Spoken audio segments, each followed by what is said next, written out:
Gente interessante compartilhando experiências extraordinárias. Um olhar diferente sobre temas do nosso cotidiano, na perspectiva de quem tem muito o que dizer.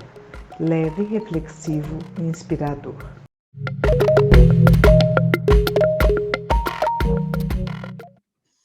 Boa noite a todos. Olá, tudo bem? Tudo bem com vocês? Este é o episódio 35 da Conversa Paralela, nosso evento podcast, e hoje vamos falar sobre gastronomia e cozinha de ingredientes. Comida boa é afetiva, criativa e saudável, saborosa, ou não é? Hoje vamos nos deliciar na gastronomia, arte e culinária com história. Nesse episódio 35, vamos falar sobre uma tendência do bem comer, em uma época em que o bom, o belo e o verdadeiro é o prato da vez, a cozinha de ingredientes. E o que pode ser isso? Uma cozinha de ingredientes é baseada no que é sazonal, orgânico, agroecológico. O que determina o que vai ser servido é o que é da época, e não a ideia do cardápio. Diferente, não? E pensando em toda essa dinâmica socioecológica, o ingrediente dessa cozinha é visto como determinante do menu. E como nos diz o cozinheiro Tiago Teodoro, que está aqui conosco, o que determina toda a narrativa que vamos aplicar no restaurante, no cardápio, no nosso serviço, é o ingrediente que define, e não a nossa intenção. Isso vem depois. Essas e outras ideias servidas por esse cozinheiro serão a base do nosso bate-papo. Sustentabilidade, receitas na brasa, cozinha mineira e originalidade vão junto. Boa noite, Tiago Teodoro. Como vai você? Boa noite, tudo bem? Tudo bem. Vou falar um pouquinho de você aqui. Há 4 anos, o Tiago vem se descobrindo cozinheiro e nessa caminhada juntou a sua experiência com um pouquinho da casa da avó, pitadas de janaúba e muita brasa para dar vida ao Noca, um restaurante na floresta, de que nós vamos falar aqui. Ele já foi jogador de handebol, tentou carreira com cinema e até teologia, e o que mostra que a curiosidade é o que mais o move. Não tem erro, é só contar comida, papo bom que você ganha. O Tiago Teodoro, esse é o nosso chefe de cozinha, companheiro da Bárbara e pai do Caetano, e é ele que você vai encontrar regendo as criações do restaurante Noca e sorrindo com o calor que sai do braseiro. Muito bem, temos muita conversa gastronômica pela frente aí, hein, Tiago? Sim. Primeiro, eu queria que você me esclarecesse. É chefe ou cozinheiro?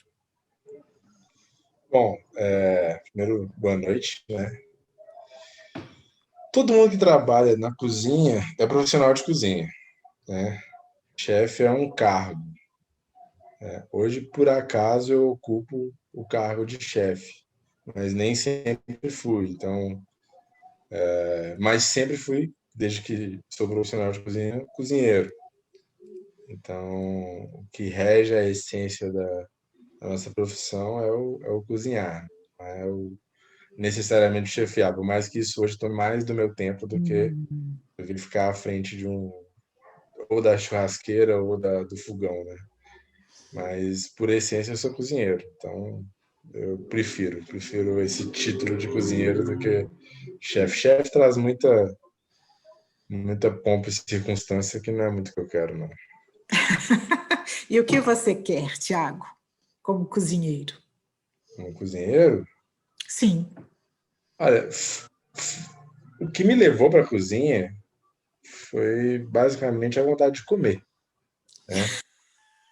E isso parece piada, mas é bem sério, assim. Eu sei, eu acredito nisso.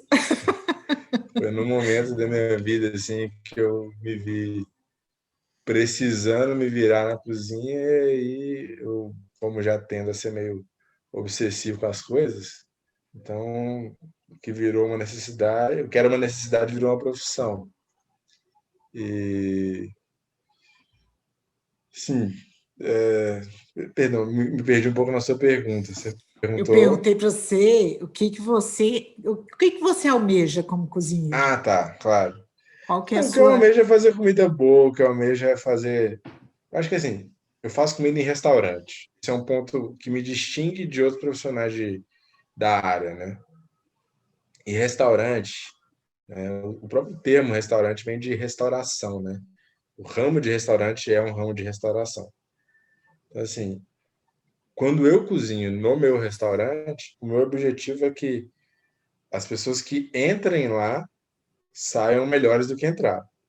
Então, é para isso que eu tenho um restaurante.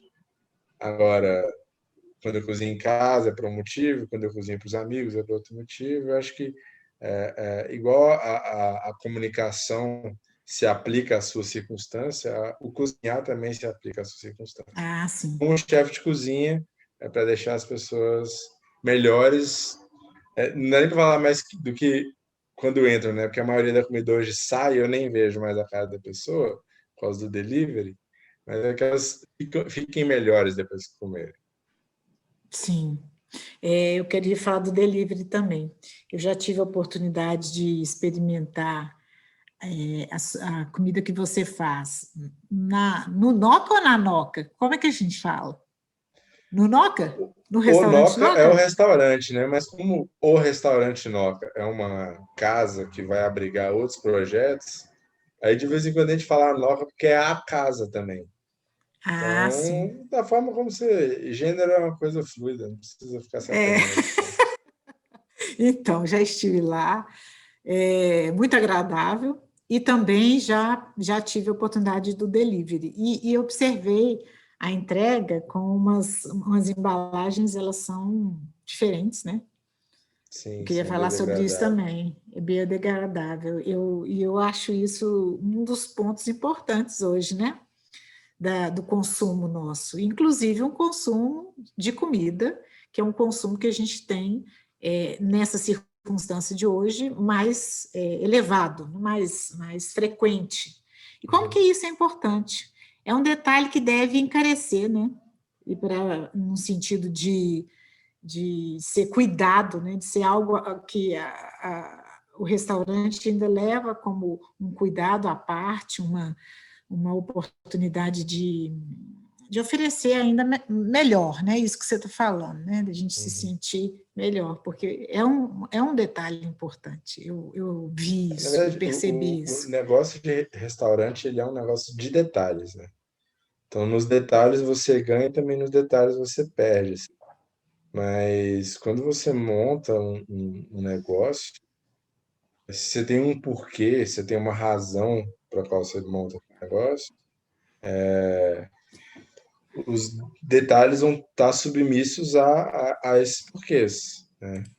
E para mim, a forma como a gente trabalha, o cuidado que a gente tem com nossos fornecedores, o cuidado que a gente tem com a nossa equipe, não faria o menor sentido a gente não transmitir esse cuidado para as embalagens, esse cuidado para o espaço que a gente está, sabe? Não, seria muito incoerente, assim. Então, por mais que seja um custo um pouco maior, às vezes bastante maior do que o convencional, para a gente não faria sentido abrir de outro jeito. Porque a gente vai lá, consegue um fornecedor que produz de maneira agroecológica, outro que é orgânico, e aí a gente produz uma tonelada de plástico. Não faz sentido. Não faz sentido. Isso é tão interessante, porque a proposta deste evento podcast, né, que as pessoas podem participar ao vivo e fica gravado, é justamente uma proposta de formação humana. Então, a gente Uhum. tem aqui diferentes temáticas, mas que sempre buscam esse fundamento da nossa formação permanente, seja autoformação, seja formação em conjunto, né? Quando a gente constrói uma comunidade de aprendizado, por exemplo, quando a gente está junto aqui conversando e podendo fazer perguntas e interagindo dessa maneira também. E, Uhum. nesse sentido, a educação, ela se baseia, sobretudo, na coerência. Ela precisa se basear na coerência. A gente não pode dizer uma coisa e fazer outra, né? E é Uhum. interessante como é que esse movimento, ele é formativo, não vou dizer educacional, mas formativo, ele está se expandindo em diferentes áreas, não é, Tiago? Quando você escolhe um determinado, como você diz, um detalhe, né? Uma determinada vertente, e que é visível em um detalhe, né? Das suas escolhas, as escolhas que você faz, elas mostram essa coerência.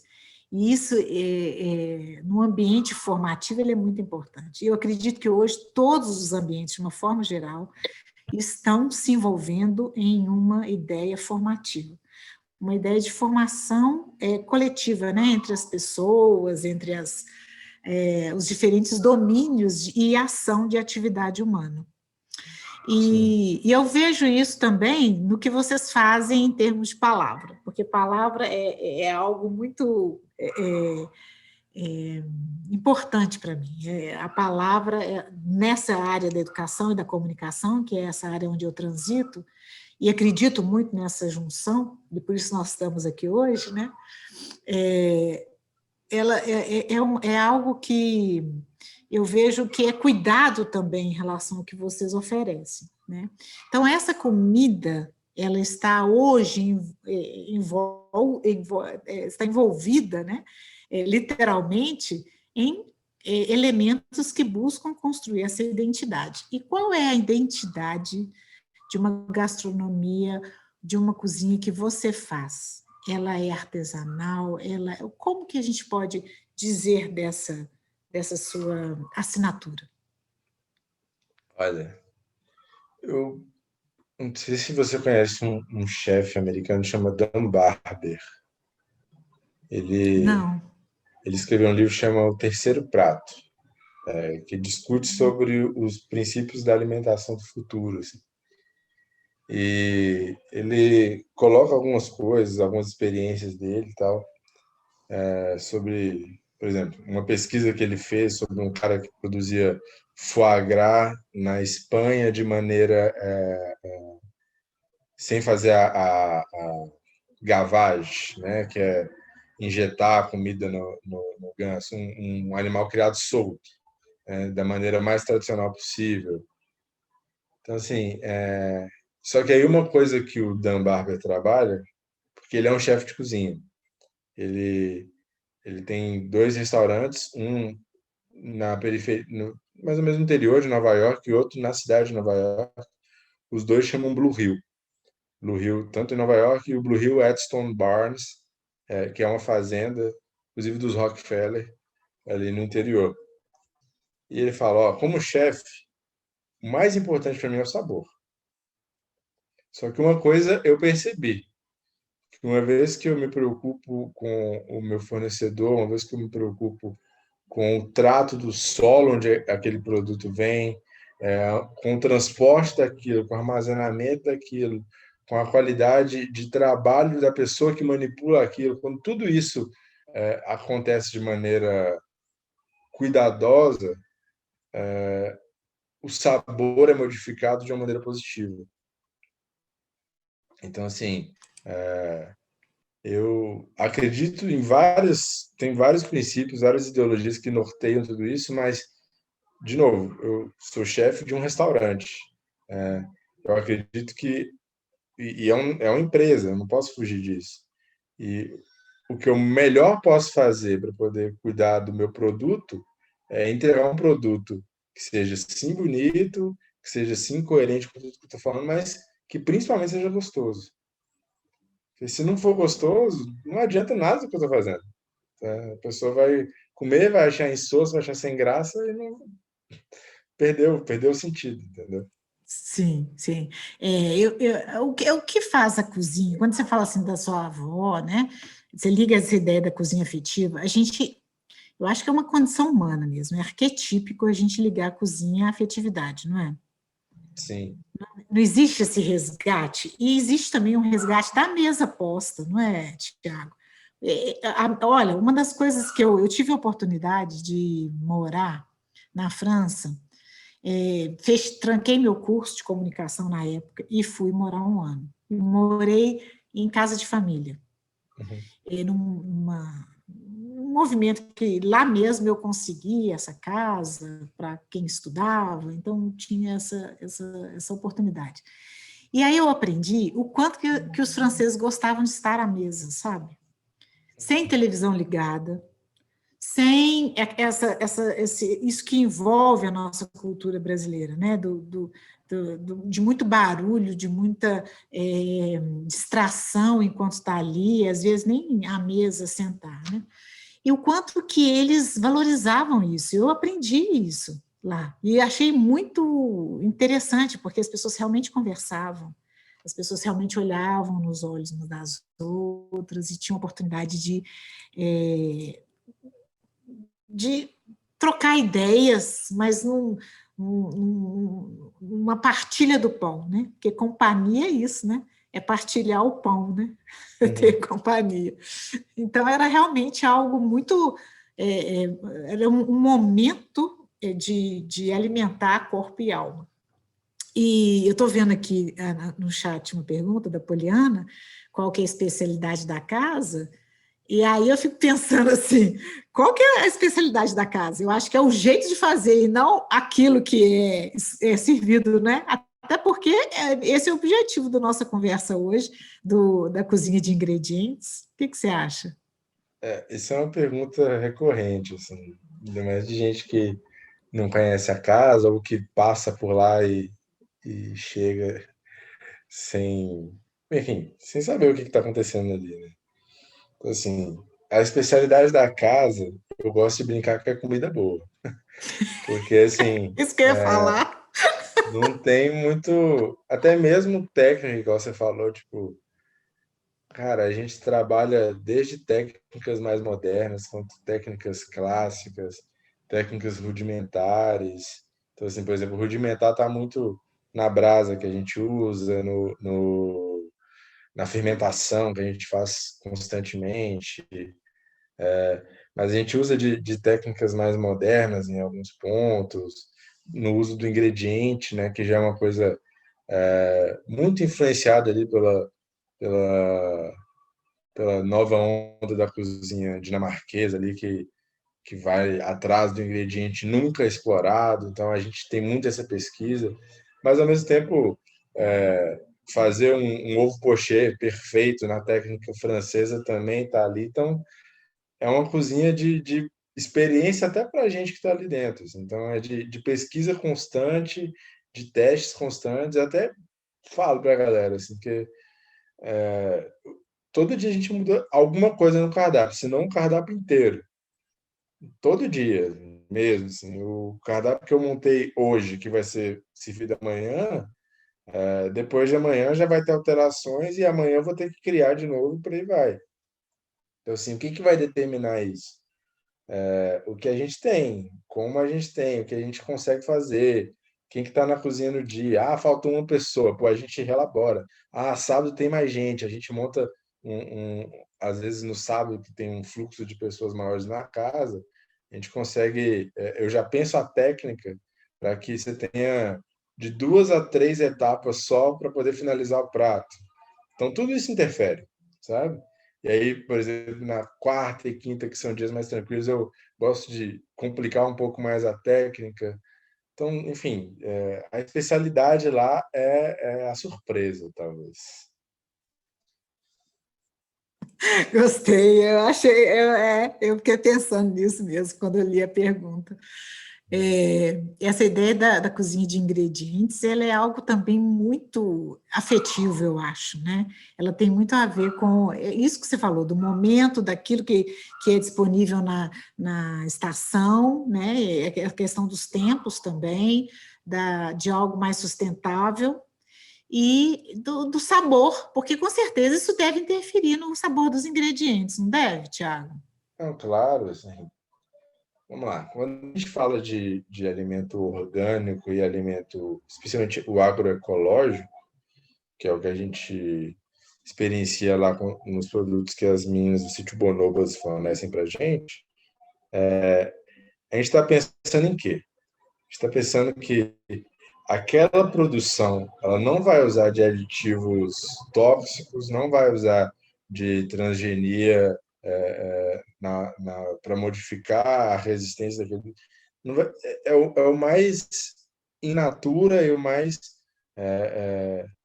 essencial possível daquele produto.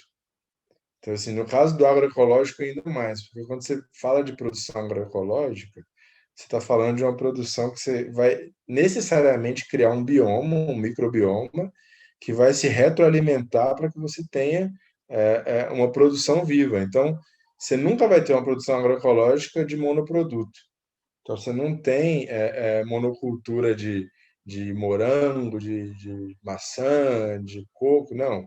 Você vai ter um bioma. Então, alface que ajuda o feijão, que produz nitrato na terra, que vai ajudar na banana e por aí vai. E tudo um canteiro um do lado do outro ali.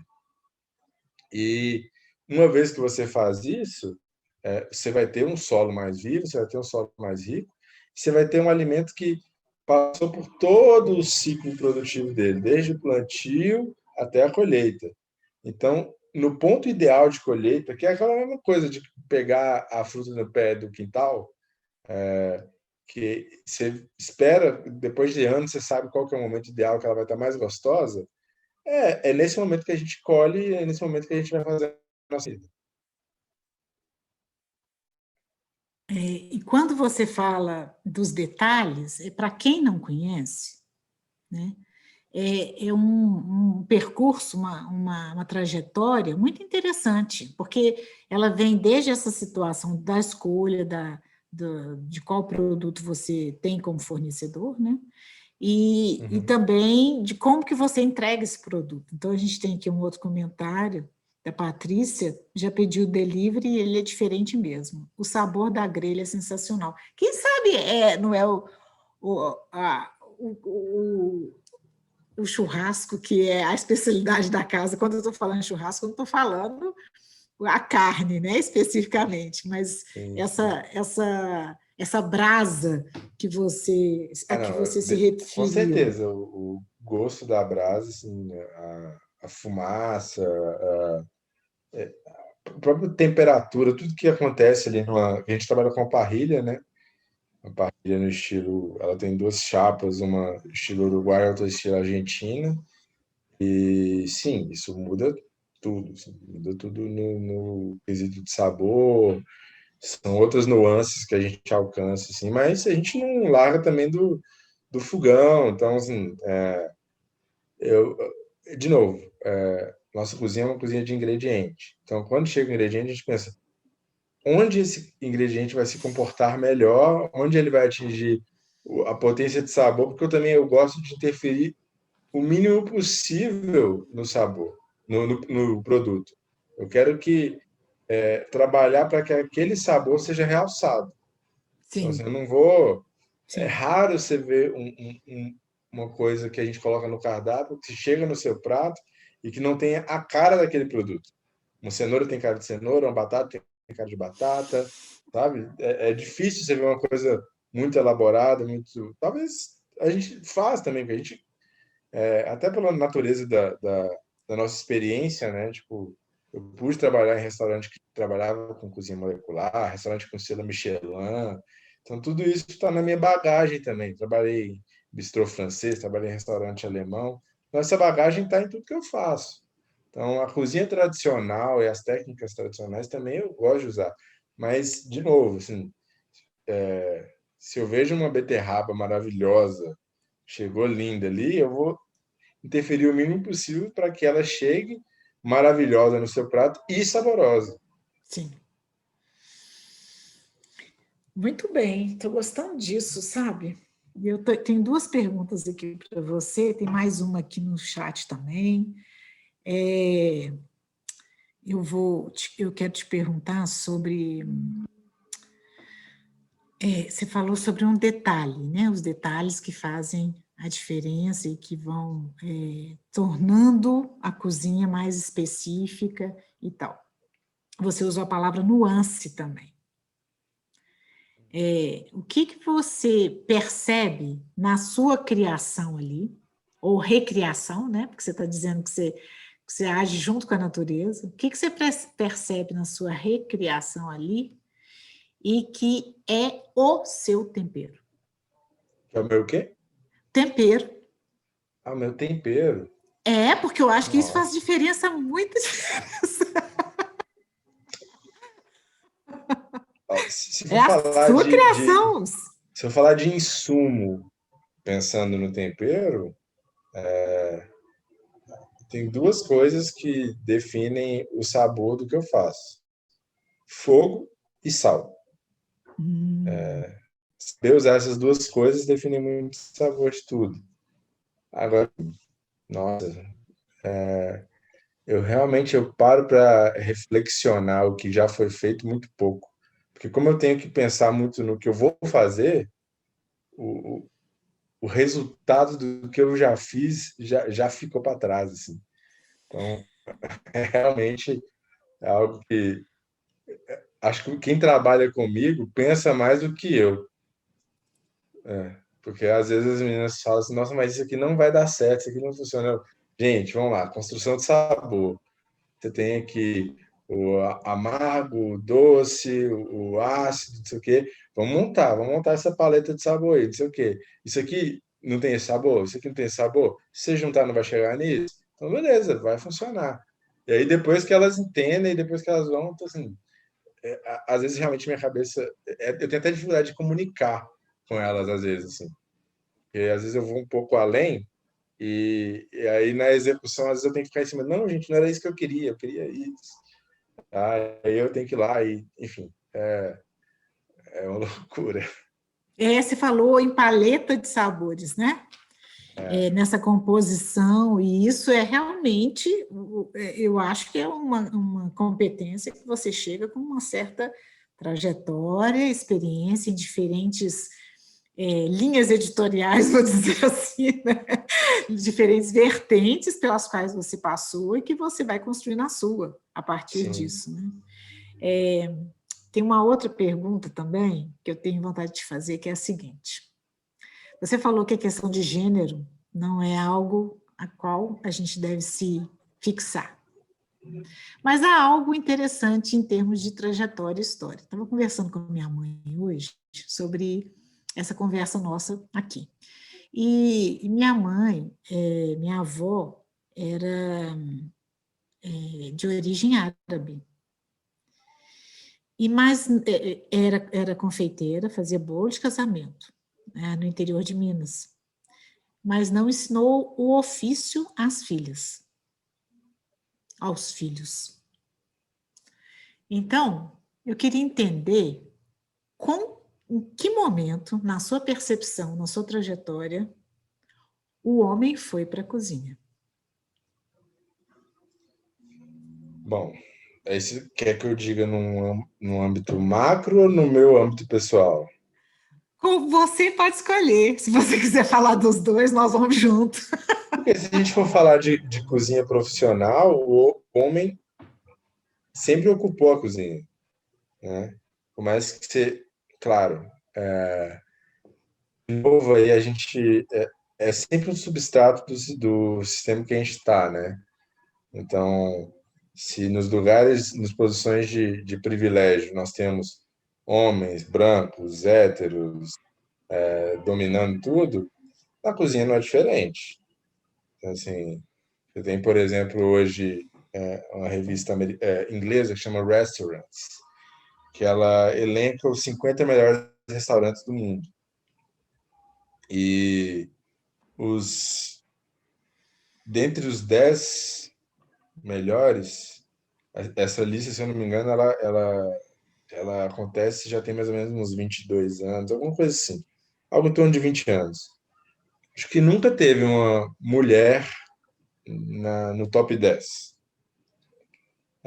E aí eles criaram uma categoria de melhor chefe mulher do mundo, para privilegiar a mulher. Como se a mulher, olha, estamos aqui abrindo um espaço para vocês, porque a gente sabe que no top 10 lá vocês nunca vão chegar. Então vamos colocar aqui. Tá? A gente tem até uma brasileira que já ganhou esse título, que é a Helena Rizzo, com quem eu tive o prazer de trabalhar já. E eu acho isso muito ridículo, assim, porque no fim das contas, você roda a maioria das cozinhas profissionais. Quando eu digo cozinha profissional, da quitanda para comida a quilo, para quiosque de praia, para o restaurante fine dining. Tudo isso é cozinha profissional. O grosso da mão de obra é feminino, né? Eu, por acaso, na minha cozinha hoje, só trabalho com mulheres. Não foi intenção, mas foi circunstância, porque eu queria as melhores pessoas possível comigo trabalhando e de quem eu testei, só aprovei mulher. Mas, assim, e aí que eu digo, eu acho que nesse âmbito profissional, o homem sempre dominou, né? Sempre foi o mandatário ali. Agora, no âmbito geral ali da vida comum das pessoas, eu acho que o homem ainda ocupa um lugar muito de a pessoa que faz a carne no churrasco no final de semana, que faz o almoço diferente de domingo, ainda não é comum, por mais que seja mais comum, mas não podemos falar que é uma hegemonia, o homem que faz a comida do dia a dia, assim. O homem que pensa a feira que vai fazer para casa pensando no arroz e feijão de todo dia. A maioria não sabe nem fazer essa lista. Ele vai lá, pergunta à mulher, o que é para comprar? E vai lá e compra, né? Acredito, pelo menos da experiência que eu vivi, é isso. Então, assim, onde o homem entrou na cozinha, que nem você falou, eu não sei, mas eu sei onde ele esteve e de onde ele não quer sair. Ai, gostei. Então vamos para a pergunta do chat. Meu filho que está saindo do ensino médio quer seguir a carreira gastronômica. O que você considera importante para esses primeiros passos? É uma pergunta bem complexa, viu? Porque o que é a carreira gastronômica que ele quer seguir? Ele quer seguir carreira de cozinha? Ele quer ser um crítico gastronômico? Ele quer ser um chefe de reality show na TV? O que ele quer? O que a gastronomia vai ocupar profissionalmente nele? Ele quer se testar nisso? Bom, eu acho que assim, a gente tem hoje uma série de centros universitários, de cursos técnicos, que oferecem essa experiência de formação, mas assim, é igual qualquer outro curso, né? Você sai de lá bacharel, você não sai de lá profissional. Então, é sempre um começo. Então, não acreditem em cursos que vendem. Olha, você vai entrar aqui e sair um chefe. Não, não existe isso. Foi que nem eu falei lá no começo. Chefe é quem ocupa um cargo. Você tem que aprender a cozinhar. E se você quer aprender a pensar a cozinha, se você quer aprender a administrar um negócio, aí são outros âmbitos. E acho que aí vai determinar muito o que a pessoa quer. Se a trajetória que ele deseja é parecida com a minha, que decidi seguir uma carreira de cozinheiro dentro de cozinha, eu fiz um curso técnico, nem terminei, para ser sincero, porque eu fui fazer um estágio fora e nunca voltei para terminar.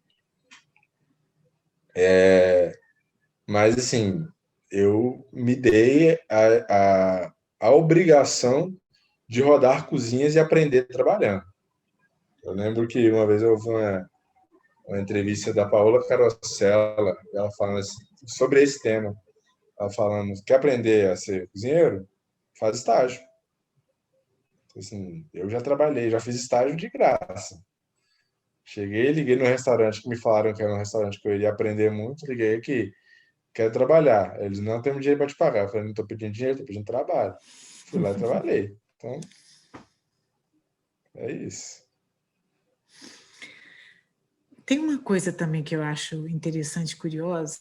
Eu acho que isso que você falou sobre a experiência, ela é inerente a todos os domínios mesmo, né? E eu fico pensando, a cozinha, ela vai ser um lugar de criação autoral mesmo, né?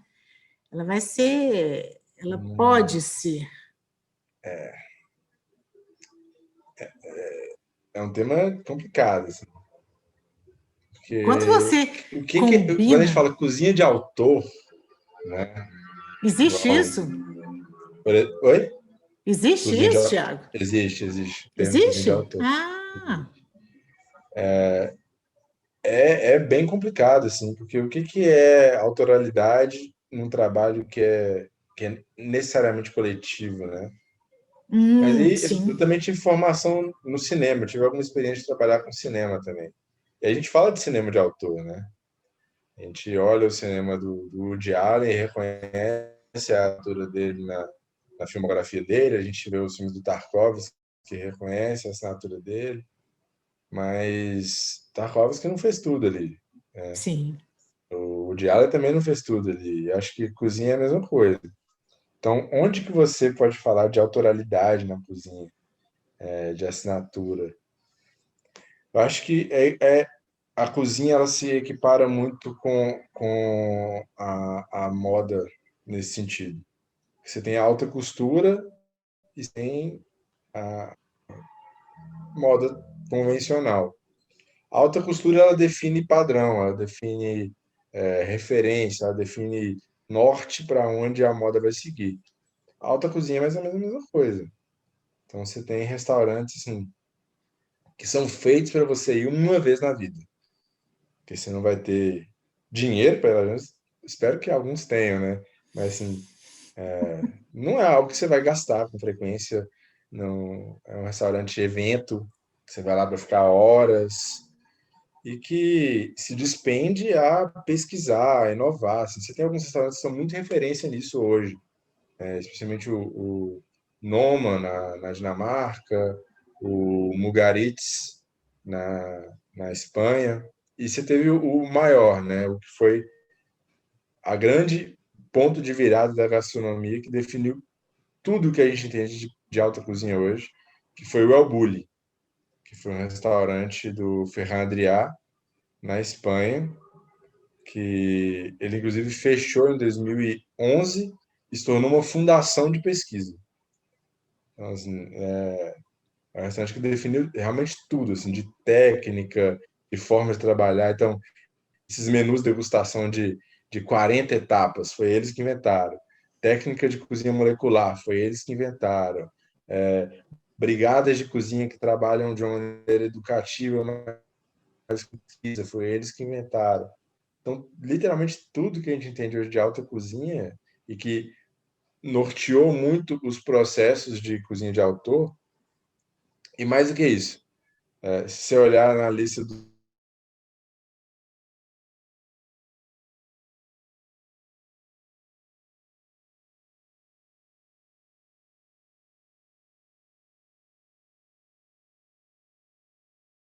toca de carne de sol que o meu avô fazia, que só ele fazia do jeito que ele fazia, não é autoral? Assim, Total. Eu a gente entendo dessa comia e forma. identificava o sabor do meu avô. Então, assim, acho que autor é isso, é aquela coisa da assinatura embaixo, né? É você comer e falar, nossa, isso aqui é de fulano.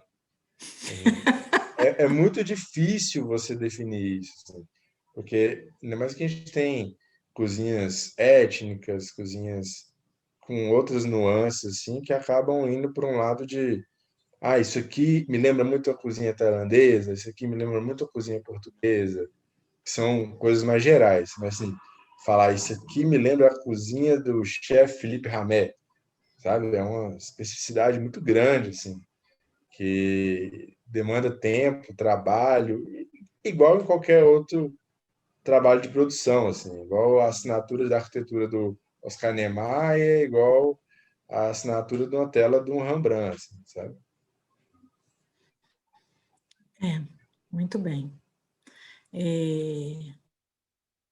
Como a gente se identificar, a gente constrói. Eu queria te perguntar sobre a questão do digital hoje na cozinha. Mas tem antes uma pesquisa aqui no chat, pensando em sua fala sobre as mulheres ocupando espaços, gosto muito mais da Paola Carosella, não sei se é assim que fala, e do Henrique Jacquin, não sei se é também francesa. O jeito de escrever está em francês aqui. Os dois são estrangeiros. Como explicar essa paixão dos estrangeiros pela culinária brasileira? Acho que Ela citou dois, um agora ex-jurado do aquele programa de sucesso MasterChef, né? Que ganhou popularidade, notoriedade, e assim, comparando os dois chefes em questão, eles são assim, cozinhas quase opostas nesse sentido, assim. Um é uma cozinha francesa muito tradicional, muito pautada na técnica francesa, no ingrediente francês. Então, é uma cozinha que vai trabalhar o foie gras, que vai trabalhar os cozidos, o cassoulet, e por aí vai.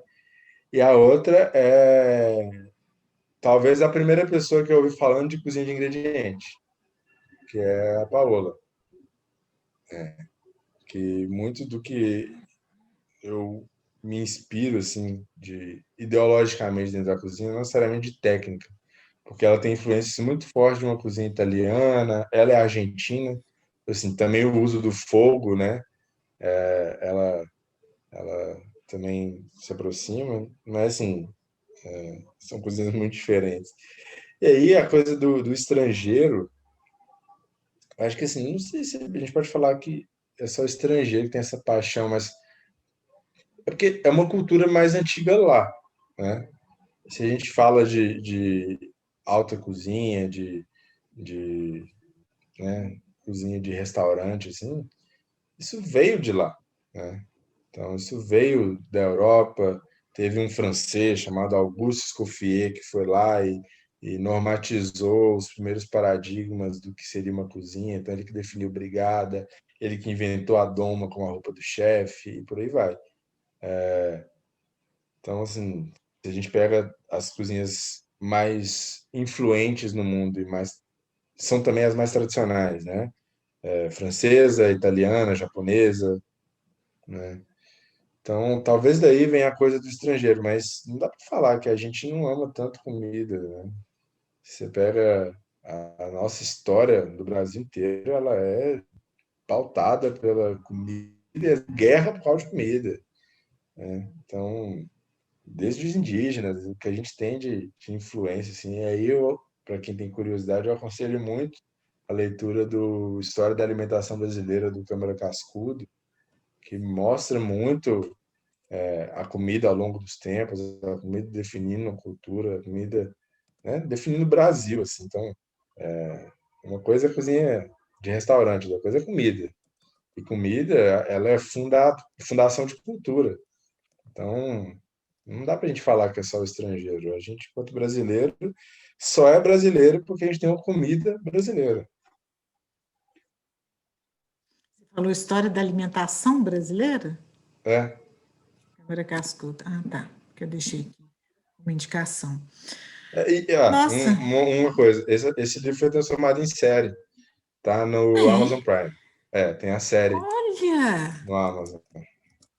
Então, vou aproveitar essa oportunidade também sobre essa questão do digital e dizer que eu acho a página do Noca muito interessante. Ela faz um diálogo interessante com a cozinha. Você acha que ela reflete a sua proposta? Tem que refletir, né? Tem que refletir. É Mas o está nosso, ideal. é o nosso principal canal de comunicação, é nosso Instagram ali. E quando a gente foi pensar nisso, foi muito bem pensado, a gente procurou uma equipe que conversasse muito com isso. Quem faz a comunicação para a gente é o pessoal da Taioba Brava, que a Isadora e a Luísa, que são, assim, já se tornaram amigas, né?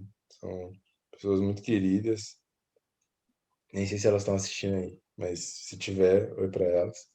Mas a Isa, inclusive, ela é fundadora e idealizadora da Feira Fresca.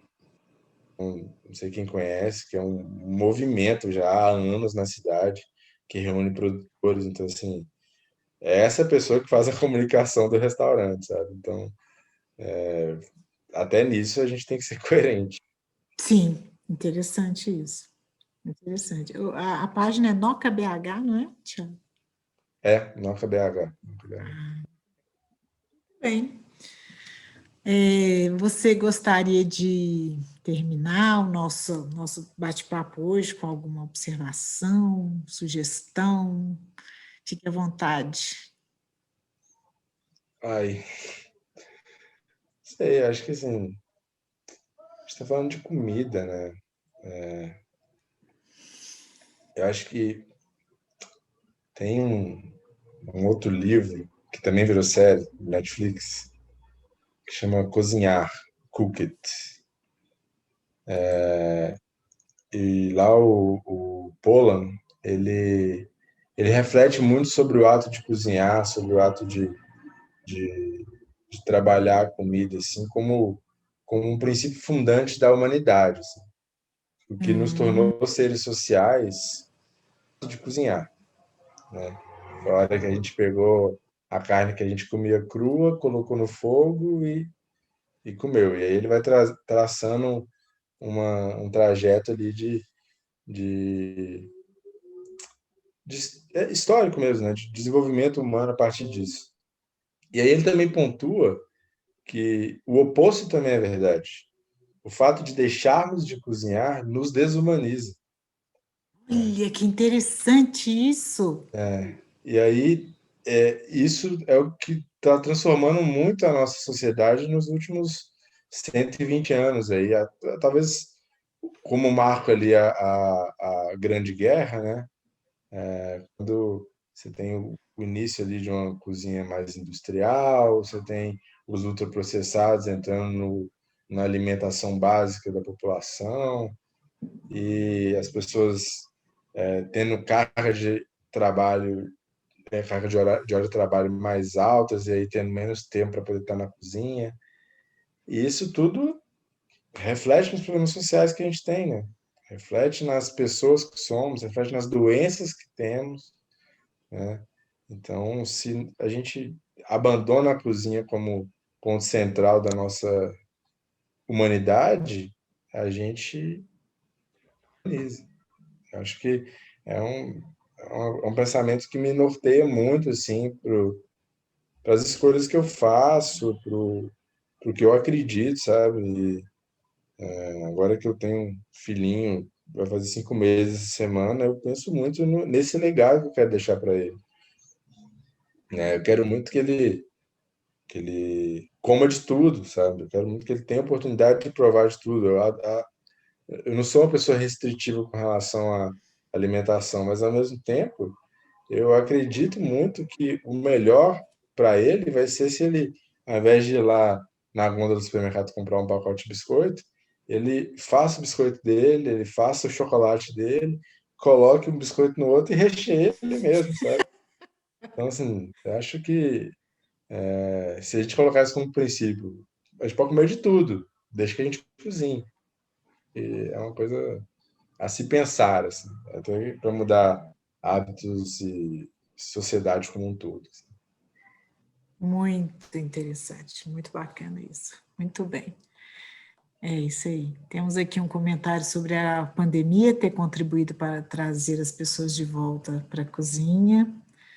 E o Ezequias também trazendo a ideia de fazer coisas na cozinha para o filho dele. É uma circularidade mesmo, né? Porque estar em volta aí dessa brasa que inaugurou lá a nossa humanidade, não é isso? Quando você fala de trazer a carne crua e transformar esse alimento, é uma situação circular, né?